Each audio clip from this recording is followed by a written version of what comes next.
హనుమ వలన ఎక్కడెక్కడ హనుమ నిలబడతారో అక్కడ చచ్చిపోయే వాళ్ళందరూ బతుకుతుంటారు.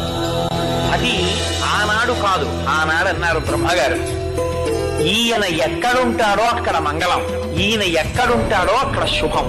హనుమతో ఉన్న గొప్పతనం ఏమిటో తెలుసా అండి?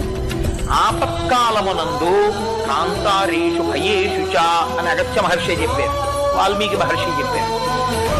భయం వేసినప్పుడు చేతిలో చీపురు పుల్ల కూడా లేకపోతే వేలుతో హనుమ అని రాసి అక్కడ నిలబడి హనుమని నమ్మి స్తోత్రం చేశారండి. ఉన్నారు పెద్దలు, ఎంతో మంది ఉన్నారు ఆయన చేత రక్షణ పొందారు. ఆనాటి నుంచి ఈనాటి వరకు రామనామం చెప్పిన రామ భక్తుడైన వాణ్ణి, రాముని మీద విశ్వాసం ఉన్నవాణ్ణి చెనకలేరు. హనుమ సర్వదా కాపాడుతుంటారు అలాంటి వాళ్ళని. వాళ్ళ జోలికిడితే ప్రమాదాలు వస్తాయి.